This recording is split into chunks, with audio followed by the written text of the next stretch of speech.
ராஜ்மீடியா நண்பர்களுக்கு வணக்கம். நம்மளோட பிக் பாஸ் நிகழ்ச்சியை பொறுத்தவரை இன்னைக்கான எபிசோட்ல பாருவோட ஃபேமிலியா இருக்கட்டும் இல்லனா கமருதீனோட ஃபேமிலியா இருக்கட்டும் வேற லெவல்ல நடந்துக்கிட்டாங்க அப்படினே சொல்லலாம். ஆமாங்க, பிக் பாஸ் வீட்டுக்குள்ள பாருவா இருக்கட்டும் கமருதீனா இருக்கட்டும் ரெண்டு பேருமே மெச்சூரிட்டி இல்லாம பல கேவலமான வேலைகளை பிக் பாஸ் வீட்டுக்குள்ள பண்ணிருக்காங்க. அப்படிலாம் இருக்கிற சூழல்ல தான் இது எல்லாத்தையும் பார்த்துட்டு தான் பிக் பாஸ் வீட்டுக்குள்ள அவங்களோட ஃபேமிலி வராங்க. வந்து பிக் பாஸ் வீட்டுக்குள்ள ஒரு பெரிய பூகம்பமே வெடிக்க போகுது அப்படிங்கிற மாதிரி பல பேர், அதாவது பாரு கமருதீனை பிடிக்காத பிஆர் கும்பலை பொறுத்தவரை நினைச்சுக்கிட்டு இருந்தாங்க. ஆனா இன்னைக்கு நடந்தது தலைகீழ நடந்துருச்சு அப்படினே சொல்லலாம். ஆமாங்க, எவ்வளவு பெரிய பிரச்சனையை எவ்வளவு சிம்பிளா இவங்க ஹேண்டில் பண்ணாங்க அப்படிங்கறத பார்க்கும்போது உண்மையாவே பாருவோட அம்மாலாம் வேற லெவல் அப்படிங்கிற மாதிரி தான் இருந்துச்சு. அதே மாதிரியே கமருதீனை பொறுத்தவரை அவருக்கு கிடைக்கிற நண்பர்கள் எல்லாமே வேற லெவல் அப்படினே சொல்லலாம். ஆமாங்க, பிக் பாஸ் வீட்டுக்குள்ள அவருக்கு கிடைச்ச ஒரே ஒரு நண்பர் அப்படின்னா வினோத்தை சொல்லலாம். அவருமே கமருதீனுக்கு ரொம்பவே உண்மையா இருக்காரு. அதே மாதிரியே இன்னைக்கு பிக் பாஸ் வீட்டுக்குள்ள வந்த போத்தனா இருக்கட்டும், கமருதீனோட கேமுக்காக அவர் சொன்ன அட்வைஸ் எல்லாமே வேற லெவல்ல இருந்துச்சு. இன்னொரு சைட் பார்த்தோம் அப்படின்னா அரோராவுக்கு சப்போர்ட் பண்ணிட்டு ரியா வந்தாங்க. ரியா பேசினதெல்லாம் பார்க்கும்போது, எம்மா நீ வந்த சீசன்ல இப்படிலாம் ஒழுங்கா பேசியிருந்த அப்படின்னா கொஞ்ச நாளாவது இருந்திருப்ப, ஒரே வாரத்துல வெளியே போயிட்டேமா. ஆனா இப்போ ரியா பேசுனதெல்லாம் பார்க்கும்போது வேற லெவல்ல இருந்துச்சு அப்படினே சொல்லலாம். ஆமாங்க, அரோராக்கு சப்போர்ட் பண்றேன்னு வந்துட்டு அரோராவோட கேமை மொத்தமா உடைச்சு விட்டாங்க ரியா அப்படினே சொல்லலாம். இன்னைக்கான எபிசோட பொறுத்தவரை அரோராவோட கேம் பிளே மொத்தமா முடிஞ்சு போச்சு அப்படினே சொல்லலாம். சரி, என்னதான் இருந்தாலும் இன்னைக்கான எபிசோட பொறுத்தவரை என்னெல்லாம் நடந்துச்சு அப்படிங்கறத டீடைலா பார்த்தலாம். வீடியோக்குள்ள போறதுக்கு முன்னாடி நம்ம சேனலுக்கு நீங்க புதுசா இருந்தீங்க அப்படின்னா மறக்காம சப்ஸ்கிரைப் பண்ணுங்க. வாங்க வீடியோக்குள்ள போலாம். அதாவது இன்னைக்கான எபிசோட பொறுத்தவரை எப்பவும் போலவே ஒரு கலகலப்பான பாட்டோட தான் ஸ்டார்ட் ஆகுது. பாட்டை பாத்தீங்க அப்படின்னா ஜல்சா பண்ணுங்கடா அப்படிங்கிற சாங்க போடுறாங்க. சும்மாவே பிக் பாஸ் வீட்டுக்குள்ள எல்லாரும் ஜல்சா தான் பண்ணிட்டு இருக்காங்க. இதுல இந்த பாட்டு தேவையா அப்படிங்கிற மாதிரி இருந்துச்சு. அதுக்கப்புறம் பார்த்தோம் அப்படின்னா பிக் பாஸ் வீட்டுக்குள்ள சாண்டா கிளாஸாவா சௌந்தர்யா என்ட்ரி கொடுக்குறாங்க. உண்மையாவே செம ஃபன் பண்ணாங்க அப்படினே சொல்லலாம். எல்லாருக்கும் ட்ரெஸ்ஸா இருக்கட்டும் கிஃப்டா இருக்கட்டும் எல்லாத்தையும் கொடுத்துட்டு அவங்க கிளம்பிடுறாங்க. அதுக்கப்புறமா அரோரா வந்து தன்னோட எக்ஸ் லவருக்கு கிறிஸ்துமஸ் வாழ்த்து எல்லாமே சொல்றாங்க. என்னம்மா எத்தனை லவ்வருமா? பிக் பாஸ் வீட்டுக்குள்ள துஷாரா லவ் பண்றேன்னு சொன்னீங்க, அதுக்கப்புறமா கமருதீன் கூட சுத்தினீங்க, எல்லாரும் கூடயும் சுத்திக்கிட்டு தான் இருக்கிறீங்க. இப்போ பார்த்தோம் அப்படின்னா எக்ஸ் லவருக்கு கிறிஸ்துமஸ் வாழ்த்து எல்லாம் சொல்லிட்டு இருக்கீங்க. என்னம்மா உங்க லிஸ்ட் எண்ணில் அடங்காத இருக்கும் போலயே அப்படிங்கிற மாதிரி தான் இருந்துச்சு. அதுக்கப்புறம் பார்த்தோம் அப்படின்னா அமித் பார்வதியோட ஒரு செம ஃபன் செக்ஷன் நடந்துச்சு அப்படின்னு சொல்லலாம். அமித்தை பொறுத்தவரை சாண்ட்ரா கிளாஸாவா மாறுறாரு. அதாவது ஒரு தொப்பியை வச்சுக்கிட்டு மூஞ்சி ஃபுல்லா ஷேவிங் கிரீம் எல்லாம் பூசிட்டு வந்தாரு. உண்மையாவே சூப்பரா இருந்துச்சு அப்படின்னு சொல்லலாம். அந்த நேரத்துல பிக் பாஸ் பொறுத்தவரை ஃப்ரீஸ் அப்படிங்கிற மாதிரி ஃப்ரீஸ் பண்ணிடுறாரு. பாரு வந்து அவங்க கையில இருந்த காஃபி எல்லாமே அமித் மேல கொட்டுறாங்க. உண்மையாவே அது கொஞ்சம் ஓவரா தான் இருந்துச்சு அப்படின்னு சொல்லலாம். அதுக்கப்புறமா பாருவை பிக் பாஸ் வந்து ஃப்ரீஸ் பண்ணிடுறாரு. அமிதா இருக்கட்டும் பிக் பாஸ் வீட்டுக்குள்ள இருக்கிற போட்டியாளர்களா இருக்கட்டும் எல்லாருமே சேர்ந்து பாருவுக்கு மேக்கப் எல்லாம் பண்ணி விடுறாங்க. வேற என்னங்க, ஷேவிங் கிரீம் எல்லாம் பாரு மேல போடுறாங்க. இது எல்லாமே செம ஃபன் செக்ஷனா இருந்துச்சு அப்படினே சொல்லலாம். அதே நேரத்துல பாரு பண்ணா மட்டுமே எல்லாருக்குமே இரிட்டேட் ஆகுது. இதே மாதிரி எல்லா சீசன்லயுமே நடந்திருக்குது. ஆனா இந்த சீசனை பொறுத்தவரை ஃபன் பண்றேன் அப்படிங்கிற மாதிரி பாரு பண்ணாலே பாருவை திட்டி தீர்த்து இருக்காங்க. அதாவது இந்த பிக் பாஸ் நிகழ்ச்சியை வெறும் ஒரு என்டர்டெயின் ஷோவா பார்க்காம பாரு மேல இருக்கிற வன்மத்தோடய இந்த ஷோவை பார்க்கறதுனால பாரு பண்றது எல்லாமே தப்பு அப்படிங்கிற மாதிரி எல்லாருமே பேசுறத பார்க்க முடியுது அப்படினே சொல்லலாம். ஆமா தானங்க, இந்த ஃப்ரீஸ் டாஸ்கை பொறுத்தவரை எல்லா சீசன்லயுமே மேக்கப் பண்றதா இருக்கட்டும் தண்ணி எடுத்து ஊத்துறதா இருக்கட்டும் இது எல்லாமே நடந்துகிட்டு தான் இருக்குது. ஆனா இந்த சீசனை பொறுத்தவரை வேற யாருமே பண்ண மாட்டாங்க. பாரு பண்ணாங்க அப்படின்னா பாரு இரிட்டேட் பண்றா, பாரு தான் கேம் ஸ்பாயிலர் அப்படிங்கிற மாதிரி பேச தொடங்குறாங்க. என்னடா உங்களோட நியாயம் அப்படிங்கிற மாதிரி தான் இருக்குது. அதுக்கப்புறமா நம்ம எல்லாருமே எதிர்பார்த்துக்கிட்டு இருந்த பாருவோட அம்மா பிக் பாஸ் வீட்டுக்குள்ள என்ட்ரி கொடுக்குறாங்க. உண்மையாவே பாருவோட அம்மா பிக் பாஸ் வீட்டுக்குள்ள வந்ததுக்கு அப்புறமா பாருவை போட்டு புழக்க போறாங்களா இல்லனா கமருதீனை போட்டு புழக்க போறாங்களா அப்படிங்கிற மாதிரி நமக்குள்ள பல எதிர்பார்ப்புகள் இருந்துச்சு. ஆனா அந்த எதிர்பார்ப்புகள் எல்லாமே பொய்யாயிருச்சு அப்படினே சொல்லலாம். ஆமாங்க, பாருவோட அம்மாவை பொறுத்தவரை 73 வயசு. அவங்கள பொறுத்தவரை ப்ரொஃபசர் வேற. அந்த பக்குவத்தை இன்னைக்கு எபிசோட்ல பார்க்க முடிஞ்சு அப்படினே சொல்லலாம். உண்மையாவே தன்னோட மகள் பண்ணது தப்பு அப்படிங்கிறது அவங்களுக்கு தெரியும். அப்படி இருக்கும்போது மத்தவங்களை நான் எதுக்காக குறை சொல்லணும்? என் புள்ள மேலதான் தப்பு இருக்குது, அவளை தான் திருத்தணும் அப்படிங்கிற மாதிரி பாருவுக்கு அட்வைஸ் சொன்ன விதமும் ரொம்பவே சூப்பரா இருந்துச்சு அப்படினே சொல்லலாம். ஒரு கதெல்லாம் சொல்றாங்க. அதாவது ஒரு கட்டத்துல ஜான்சி ராணியே காதல் வயப்பட்டாங்க. இருந்தாலும் இந்த நாட்டை வழி நடத்தணும், இந்த நாட்டு மக்கள் தன்னை தான் நம்பி இருக்கிறாங்க அப்படிங்கறத உணர்ந்து அந்த காதலை கொஞ்சம் ஒதுக்கி வச்சுக்கிட்டு அவங்க என்ன வேலை செஞ்சாங்களோ, அதாவது அவங்க நாட்டுக்காக அவங்க இருந்தாங்க அப்படிங்கிற மாதிரி ஒரு கதையெல்லாம் சொன்னாங்க. அதே மாதிரி நீயும் கேம் ஆடணும் அப்படிங்கிற மாதிரி பாருவுக்கு அட்வைஸ் எல்லாம் பண்ணாங்க. அதாவது பாரு நீ கேம் ஆட தானே வந்திருக்க, ஃபீலிங்ஸ் வந்ததெல்லாம் தப்பே கிடையாது, அதை நான் தப்பே சொல்லல, அது எதுவா இருந்தாலுமே வெளியே வந்ததுக்கு அப்புறமா பாத்துக்கலாம். இப்போ நீ எதுக்காக வந்தியோ அந்த வேலையை பாரு, கேம் ஆட தானே வந்திருக்க, உன்னோட முழு போக்கஸ் கேம்ல மட்டும் தான் இருக்கணும், மத்ததெல்லாம் வெளியே வந்து பாத்துக்கலாம் அப்படிங்கிற மாதிரி பார்வதிக்கு அட்வைஸ் பண்றாங்க. அதே நேரத்தில் பாருவுக்கும் பிக் பாஸ் வீட்டுக்குள்ள இருக்கிற எல்லாருக்கும் இடையில பல சண்டைகள் வந்திருக்கு. குறிப்பா அன்பு கேங்கோட தலைவியா இருக்கிற கனியை பொறுத்தவரை பாருவுக்கு எதிராக எவ்வளவு சதி திட்டங்கள் தீட்டியிருக்காங்க அப்படிங்கிறது எல்லாமே பாரு அம்மா பார்த்திருப்பாங்க. அதே மாதிரி வக்கரம் பிடிச்ச விக்ரம பொறுத்தவரை பாருவுக்கு எதிராக எந்த இடத்துல வன்மத்தை கொட்டினார் அப்படிங்கிற எல்லாத்தையும் அந்த அம்மாவை பொறுத்தவரை பார்த்துட்டு தான் பிக் பாஸ் வீட்டுக்குள்ள வந்திருக்காங்க. ஆனா யாருகிட்டையுமே அந்த கோவத்தையோ இல்லைன்னா வன்மத்தையோ கொட்டின மாதிரியே தெரியலங்க. நார்மலா ஃபன்னா பேசி சிரிச்சு விளையாண்டுட்டு இருக்காங்க. செம ஃபன் பண்ணாங்க அப்படின்னே சொல்லலாம். இதுல பல இடங்கள்ல அரோராவை பொறுத்தவரை இருக்கிறதுக்கு பிடிக்காம ஓரமா போய் உட்கார்ந்துக்கிறாங்க. இந்த இடத்துல பார்வோட அம்மா நார்மலா பேசுனதை கூட பார்வோட அம்மாவும் வன்மத்தை கொட்டினாங்க, சாடமாடையா பேசினாங்க அப்படிங்கிற மாதிரி நெகட்டிவ் பிஆர் பொறுத்தவரை வேற லெவல்ல ஃபன் பண்ணிட்டு இருக்காங்க அப்படின்னு சொல்லலாம். ஆமாங்க, அந்த அம்மா பொறுத்தவரை பேசணும்னு நினைச்சிருந்தாங்க அப்படின்னா டைரக்டாவே பேசுறாங்க. அவங்கள பொறுத்தவரை எவ்வளவு தெளிவா பேசுறாங்க, அவங்களோட கருத்துக்கள் எவ்வளவு தெளிவா இருக்குது அப்படிங்கறதெல்லாம் நம்ம பார்க்க தான் செஞ்சிருந்தோம். இருந்தாலும் பாரு மேல இருக்கிற வன்மத்தை இப்போ பாரு அம்மா மேலையும் கொட்டிட்டு இருக்காங்க அப்படின்னு சொல்லலாம். இதெல்லாம் பார்க்கும்போது கொஞ்சம் ஓவரா இருக்குடா, நிப்பாட்டுங்கடா அப்படிங்கிற மாதிரி தான் இருந்துச்சு. அதே நேரத்தில் பார்வோட அம்மாவை பார்த்த நேரத்தில் இருந்தே கமருதீனை பொறுத்தவரை செமையா பம்முறாரு. கிட்டத்தட்ட ஒரு 10 தடவையாவது பாரு அம்மா காலில் விழுந்து ஆசீர்வாதம் வாங்கியிருப்பாரு. பார்வோட அம்மாவை பொறுத்தவரை கமருதீன் கிட்ட ஒண்ணுதான் சொல்றாங்க, அதாவது உன்னோட வாழ்க்கையில நீ முன்னுக்கு வரணும், உன்னோட தொழில நீ முன்னேறி வரணும். நானும் நாடகத்துறையில இருந்த ஆள் தான், உனக்கு என்னதான் தெரியும் அப்படின்னாலும் இன்னும் கத்துக்கிட்டு உன்னோட தொழில நீ முன்னுக்கு வர்றதுக்கு என்னோட வாழ்த்துக்கள். அது மட்டும் இல்லாம ஒரு ஹீரோ அப்படின்னா முதல்ல ஒழுக்கம் தான் தேவை, உன்னை நம்பி இருக்கிறவங்கள எந்த இடத்துலையும் கைவிடக்கூடாது அப்படிங்கிற மாதிரி கமருதீனுக்கு நிறையவே அட்வைஸ் எல்லாம் கொடுக்குறாங்க. இதெல்லாம் பார்க்கும்போது அந்த அம்மாவோட மெச்சூரிட்டி வேற லெவல் அப்படின்னே சொல்லலாம். வேற யாராலையும் இந்த அளவு இதை கூலா ஹேண்டில் பண்ண முடியுமா அப்படின்னு கேட்டீங்கன்னா கண்டிப்பா முடியாது அப்படிங்கறது தான் என்னோட கருத்து. ஆமாங்க, அந்த அம்மாவை பொறுத்தவரை இருக்கிற கோவத்தை எல்லாத்தையும் கமருதீன் மேல காட்டியிருந்தாங்க அப்படின்னா கமருதீனோட கேம் பிளே பாதிக்கப்பட்டிருக்கும். அதே நேரத்துல என் பொண்ணு பண்ணது தப்பு அப்படிங்கிற மாதிரி பாரு கிட்ட காட்டியிருந்தாங்க அப்படின்னா பாருவோட கேம் மொத்தமா முடிஞ்சிருக்கும். இந்த இடத்துல இதை புரிஞ்சுக்கிட்டு இவங்க இந்த பிரச்சனையை ரொம்பவே கூலா ஹேண்டில் பண்ணாங்க அப்படின்னு சொல்லலாம். என்னதான் இருந்தாலும் பாரு அம்மா எல்லாருக்கிட்டையும் பேசிட்டு இருக்கும்போது அரோராவை பொறுத்தவரை ஒரு டிராமாவை போடுறாங்க. அதாவது பிக் பாஸ் எனக்கு இருக்கிறதே ஒரே ஒரு ஃப்ரெண்டு தான், நான் இந்த பிக் பாஸ் வீட்டுக்குள்ள ஏதாவது தப்பு பண்ணிட்டேனா அப்படிங்கிறது தெரியல, அவங்க வரமாட்டாங்க அப்படிங்கிற மாதிரி எனக்கு தோணுது, எனக்கு ரொம்பவே வருத்தமா இருக்குது அப்படிங்கிற மாதிரி கேமரா கிட்ட எல்லாம் பதிவு பண்றாங்க. இதெல்லாம் காட்டுற மாமா டிவியை பொறுத்தவரை அரோரா வந்து எக்ஸ் காதலருக்கு கிறிஸ்துமஸ் வாழ்த்து சொன்னது எதையுமே காட்டல அப்படின்னு சொல்லலாம். என்னப்பா அரோராக்காவோட உண்மையான முகத்தையும் கொஞ்சமாவது காட்டுங்களேப்பா. ஏங்க இதெல்லாம் முடிஞ்சதுக்கு அப்புறமா ரியா பிக் பாஸ் வீட்டுக்குள்ள என்ட்ரி கொடுக்குறாங்க. ரியாவை பொறுத்தவரை அரோராவை போட்டு பொலன்னு பொழக்கிறாங்க. இதுலயும் பல விஷயங்களை மாமா டிவி மறைச்சிட்டானுங்க அப்படின்னு சொல்லலாம். ஆமாங்க, அரோராவை பொறுத்தவரை எனக்கு யாருமே கிடையாது, எனக்குன்னு குடும்பமே கிடையாது அப்படிங்கிற மாதிரி முந்தனத்தெல்லாம் ஒப்பாரி வச்சதால நீங்க பார்த்திருப்பீங்க. அதையும் இன்னைக்கு ரியா போட்டு உடைச்சிட்டாங்க அப்படின்னே சொல்லலாம். அதாவது அரோரா உன்னை பொறுத்தவரை உனக்குன்னு அழகான குடும்பம் இருக்குது, அம்மா இருக்கிறாங்க, அப்பா இருக்கிறாங்க, உறவுகள் எல்லாருமே இருக்கிறாங்க, எல்லாரையும் தூக்கி போட்டு நான் இப்படிதான் இருப்பேன் அப்படிங்கிற மாதிரி நீ தான் தனியா வந்திருக்க, அவங்க யாருமே உன்னை வேண்டான்னு சொல்லல அப்படிங்கிற மாதிரி அரோரா கிட்ட டைரக்டாவே பேசுறாங்க. அதாவது முந்தனத்து அரோரா வந்து எனக்கு யாருமே இல்ல அப்படிங்கிற மாதிரி அழும்போதே நான் சொன்னதுதான், இப்போ உள்ள ஜெனரேஷனை பொறுத்தவரை நான் என்ன வேணாலும் பண்ணுவேன், எனக்கு நீங்க சப்போர்ட் பண்ணும் அப்படிங்கிறது தான் அவங்களோட மென்டாலிட்டியா இருக்குது. அதையும் இந்த இடத்துல ரியா ஓபனாவே சொல்றாங்க. அதாவது இந்தியன் பேரண்ட்ஸை பொறுத்தவரை ஒழுக்கம்னா ரொம்பவே முக்கியம். சபரியோட அம்மா என்ன சொன்னாங்க அப்படிங்கறத நீ கேட்டல, என்னதான் ஆம்பளை பையனா இருந்தாலுமே 11 மணிக்குள்ள வீட்டுக்குள்ள வந்துடணும், வீட்டுக்குள்ள வரல அப்படின்னா விளக்குமாறு பிஞ்சிரும் அப்படிங்கிற மாதிரி சபரி கிட்ட சொன்னாங்கல்ல. அப்படி இருக்கும்போது ஒரு பொண்ணா இருக்கிற நீ இப்படிதான் இருக்கணும் அப்படிங்கிற மாதிரி உன்னோட பேரண்ட்ஸ் சொல்றதுல எந்த வித தப்பும் இல்ல. உன்னை பொறுத்தவரை என்னால அப்படிலாம் இருக்க முடியாது, என்னோட சுதந்திரப்படி என்னோட வாழ்க்கையை எப்படி அமைச்சுக்கணும் அப்படிங்கிறது எனக்கு தெரியும் அப்படிங்கிற மாதிரி நீ தான் அவங்கள ஒதுக்கி வச்சிருக்கே தவிர அவங்க உன்னை ஒதுக்கி வைக்கவே இல்ல.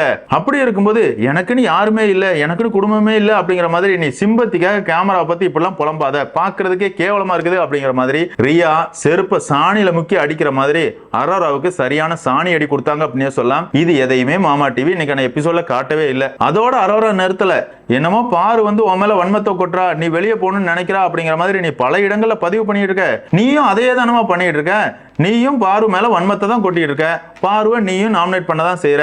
அதே நேரத்துல பார்வை மட்டும் எதுக்காக குறை சொல்லிட்டு இருக்க? அது மட்டும் இல்ல, நீங்க 2 பேரும் சண்டை போடுறத பார்க்கும்போது படு கேவலமா இருக்குது. ஒரு ஆணுக்காக 2 பெண்கள் அடிச்சுக்கிறத பாக்குறது ரொம்பவே கேவலமா இருக்குது. இதனால உங்க 2 பேரோட பேரு தான் கெட்டு போகுது.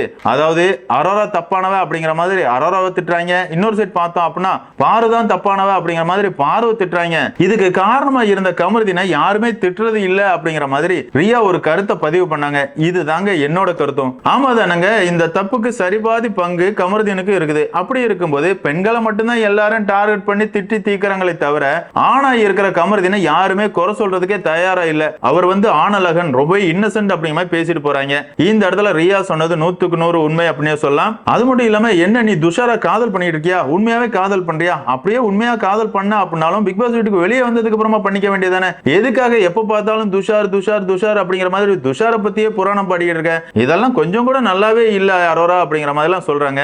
எதுக்குன்னா அரோராவை பொறுத்தவரை காதலர் இருக்காரு அப்படிங்கிறது எல்லாமே ரியாவுக்கு தெரியும். இது எல்லாமே டிராமா அப்படிங்கறதும் ரியாவுக்கு தெரியும். இந்த இடத்துல அரோராவை பொறுத்தவரை வாய் திறக்க முடியாம அமைதியா தான் இருந்தாங்க அப்படின்னு சொல்லலாம். என்னதான் இருந்தாலும் ரியா கூட வந்த அவங்களோட நண்பரை பொறுத்தவரை அரோரா உன்னோட கேம் பாக்குறதுக்கு நல்லாவே இல்ல, துஷார் துஷார் அப்படிங்கிற மாதிரி துஷார் போனதுக்கு அப்புறமா தான் சொல்ற, ஆனா துஷார் உள்ள இருக்கும்போதே நீ கமருதீன் கூட தான் க்ளோஸா இருந்த அப்படிங்கிற மாதிரி அரோராவோட கேமை அரோராவோட நண்பர்களே போட்டு பொழந்துட்டாங்க அப்படின்னு சொல்லலாம். உண்மைதானங்க. அரோராவை பொறுத்தவரை ஆண்களை பயன்படுத்தி ஒரு கேவலமான கேம் தான் ஆடிக்கிட்டு இருந்தாங்க. அவங்க தனியா எந்தவித கேமுமே ஆடல. அதே இந்த இடத்துல இவங்க சொல்றாங்க, எப்படிமா 50 நாள் எந்த ஒரு கேமுமே ஆடாம நீ சர்வே பண்ண, என்னெல்லாம் ஒரு வாரத்திலே பத்திட்டாங்களே அப்படிங்கிற மாதிரி இந்த இடத்துல ரியா பதிவு பண்ணாங்க. என்னங்க மாமா டிவி பொறுத்தவரை முதல்லயே அரோரா கிட்ட சொல்லி தானே அனுப்பியிருக்காங்க. இத முதல் வாரமே அரோ சொல்லிட்டாங்க. அதாவது விஜய் டிவியை பொறுத்தவரை 70 நாள் வரை என்ன ஷோல வச்சிருப்பேன் அப்படிங்கறத சொல்லிட்டாங்க அப்படிங்கறத அரோரா ஸ்டார்டிங்லயே சொல்லிட்டாங்க. ஆமாங்க, விஜய் டிவியை பொறுத்தவரை அடல்ட் கண்டென்ட் வேணும் அப்படிங்கிறதுக்காக தான் ஆபாச நாயகி அரோராவையே சீசனுக்குள்ள தூக்கி போட்டாங்க. அவங்களும் வாங்குற காசுக்கு பல ஆண்களோட கேமை கெடுத்து எவிக்ட் பண்ணி வெளியே அனுப்பியிருக்காங்க. அந்த வகையில் அரோரா அவங்களோட வேலையை சரியா பண்ணிட்டாங்க அப்படின்னு சொல்லலாம். என்னதான் இருந்தாலும் ரியாவை பொறுத்தவரை இந்த இடத்துல அரோராவோட கேம் பிளேயை மொத்தமா போட்டு உடைச்சிட்டாங்க அப்படின்னு சொல்லலாம். அதே நேரத்தில் அவங்க வந்து பார்வையும் திட்டி தீக்குறாங்க. பாரு உன்னை பொறுத்தவரை யார் மேலேயாவது வன்மத்தை வச்சுட்டு அப்படின்னா பல இடங்கள்ல அவங்கள போட்டு பொழக்கிற, இனியாவது என்னோட தோழியை விட்டுரு. அது மட்டும் இல்லாம உன்னை பொறுத்தவரை நீ சிறந்த கேமர், முதல் நாள்ல இருந்து 80 நாள் வரை என்னெல்லாம் விளையாடணும் அப்படிங்கிற மாதிரி செம கேம் பிளேயோட தான் பிக் பாஸ் வீட்டுக்குள்ளே வந்திருக்க.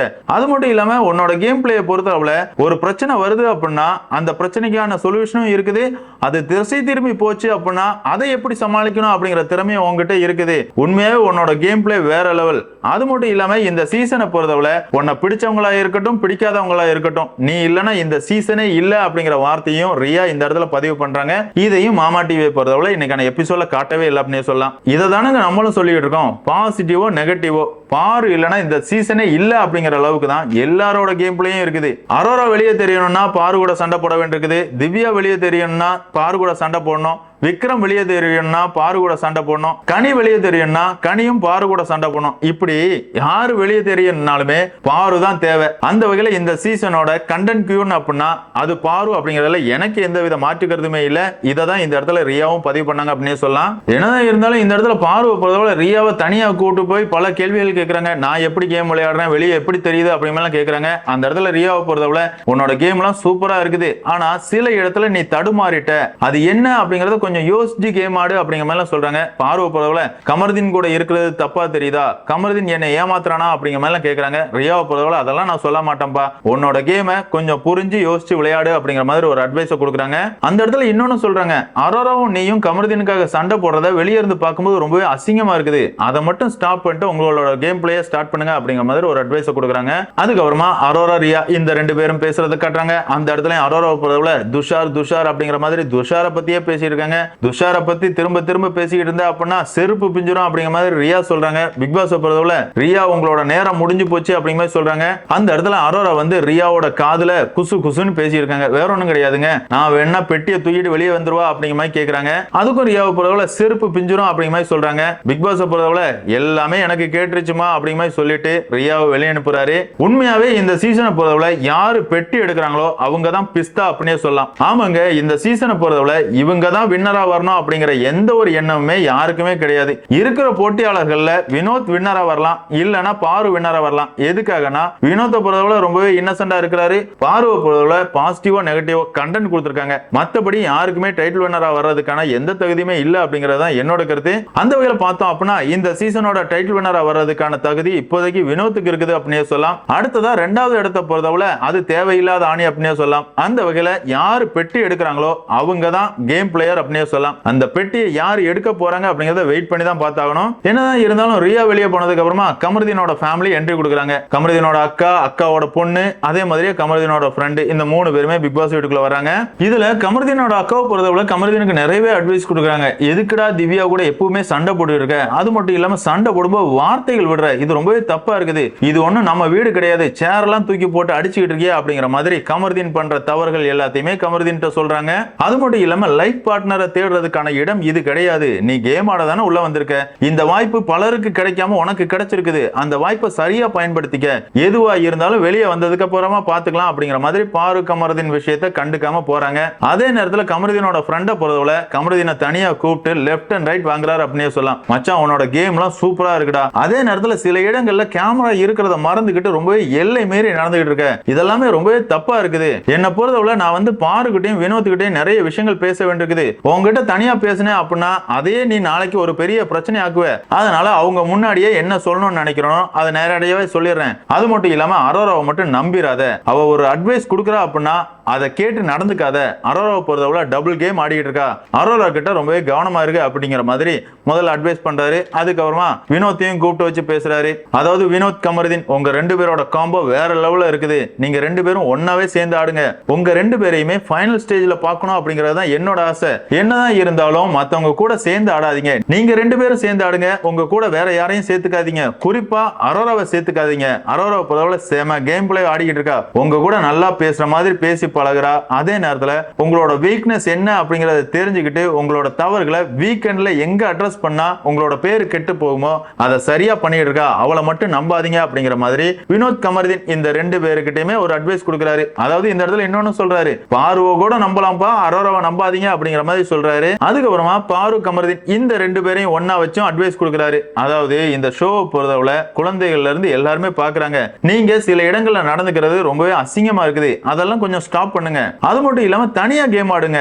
உங்களை பொறுத்தவரை நீங்க உங்களோட கேம் கெடுக்கிறதுனால தான் பிக் பாஸ் வீட்டுக்குள்ள பல பேர் கேம் ஆடிக்கிட்டு இருக்காங்க. நீங்க ரெண்டு பேருமே தனியா கேம் ஆடினீங்க அப்படின்னா வேற லெவல்ல இருக்கும். இன்னும் 3 வாரம் தானே இருக்குது. என்னதான் இருந்தாலும் வெளியே வந்ததுக்கு அப்புறம் பாத்துக்கலாம். என்ன பொறுத்தவரை கமருதீனோட உறவினரா இருந்தேன் அப்படின்னா கண்டிப்பா பாருகிட்ட இப்பெல்லாம் பேசியிருக்க மாட்டேன். என்னதான் இருந்தாலும் நான் வந்து கமருதீனோட நண்பன். அவனோட உணர்வுகளையும் என்னால மதிக்க முடியும். அதனால இந்த உறவு பிக் பாஸ் வீட்டுக்குள்ள வேண்டாம். உங்களோட கேமை தனியா ஆடுங்க. அதுதான் சூப்பரா இருக்கும். என்னதான் இருந்தாலும் வெளியே வந்ததுக்கு அப்புறமா பாத்துக்கலாம் அப்படிங்கிற மாதிரி சூப்பர் அட்வைஸ் எல்லாம் கொடுத்தாரு அப்படினே சொல்லலாம். அந்த இடத்துல பார்வை பொறுத்தவரை எங்க அம்மாவும் இதே அட்வைஸ் தான் கொடுத்தாங்க. எதுவா இருந்தாலும் வெளியே வந்ததுக்கு அப்புறமா பாத்துக்கலாம். இன்னும் 3 வாரம் தான் இருக்குது. கேமை ஒழுங்கா போக்கஸ் பண்ணி ஆடு அப்படிங்கிற அட்வைஸ் தான் எனக்கு கொடுத்தாங்க அப்படிங்கிற மாதிரி இந்த இடத்துல பார்வமே சொல்றாங்க. அதே தான் கமருதீனோட நண்பரும் சொன்னார் அப்படினே சொல்லலாம். அதுக்கப்புறம் பார்த்தோம் அப்படின்னா கமருதீனோட அக்கா வந்து கமருதீனுக்கு நிறையவே அட்வைஸ் கொடுக்குறாங்க. நம்மளோட ஃபேமிலி எல்லாருமே பிக் பாஸ் ஷோ பார்த்துட்டு இருக்காங்க. நீ பல இடங்கள்ல நடந்துக்கிறது முகம் சுளிக்கிற மாதிரி இருக்குது. கொஞ்சம் புரிஞ்சு உன்னோட கேமை ஒழுங்கா விளையாடு. கேம் முடிஞ்சதுக்கு அப்புறமா எதுவா இருந்தாலும் பாத்துக்கலாம் அப்படிங்கிற மாதிரி அவங்களும் பேசுறாங்க. அவங்க வெளியே போற நேரங்கள்ல பாரு வந்து கமருதீன் அக்கா கிட்ட பேசுறாங்க. அதாவது உங்களை பெருமைப்படுத்துற மாதிரி நாங்க விளையாடுவோம் அப்படிங்கிற சொல்றாங்க. அந்த இடத்துல கமருதீனோட அக்காவை பொறுத்தவரை ஒண்ணுதான் சொல்றாங்க. ஏமா உன்னை பொறுத்தவரை உன்னோட அம்மா பெருமைப்படுற மாதிரி நீ கேம் ஆடு.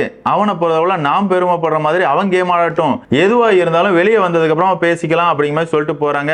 போறதுக்கு முன்னாடியே பார்வோட அம்மா கிட்டையும் சொல்லிட்டு தான் போறாங்க. அதாவது இந்த ரெண்டு குடும்பத்தை பொறுத்தவரை எதுவா இருந்தாலும் வெளியே வந்ததுக்கு அப்புறமா கூட நீங்க உறுதியா இருந்தீங்க அப்படின்னா பாத்துக்கலாம் அப்படிங்கிற மாதிரி கமருதீன் பாரு இந்த ரெண்டு பேர் காதல் விஷயத்துல ஒரு முடிவுக்கு வந்திருக்காங்க அப்படினே சொல்லலாம். என்னதான் இருந்தாலும் இன்னைக்கான எபிசோட பொறுத்தவரை பாருவோட அம்மாவா இருக்கட்டும் அதே மாதிரியே கமருதீனோட ஃப்ரெண்டா இருக்கட்டும் வேற லெவல்ல நடந்துக்கிட்டாங்க அப்படினே சொல்லலாம். ஆமாங்க, இந்த விஷயத்துல பாரு கமருதீன் இவங்களை திட்டாத ஆட்களே கிடையாது. அப்படி இருக்கும்போது இந்த இடத்துல தன்னை நல்லவங்களா காட்டிக்கணும் அப்படிங்கிறதுக்காக இவங்களுமே கோவப்படுற மாதிரி எல்லாம் பண்ணியிருந்தாங்க அப்படின்னா உண்மையாவே பாரு கமருதீன் இந்த ரெண்டு பேரோட பேருமே டோட்டலா டேமேஜ் ஆயிருக்கும். அதை ரொம்பவே கண்ட்ரோல் பண்ணி எப்ப இதெல்லாம் ஒரு கேம் தான், இது எல்லாருக்கும் எல்லா வயசுலயும் வர்ற ஒரு உணர்வு தான், இதெல்லாம் தப்பே கிடையாது.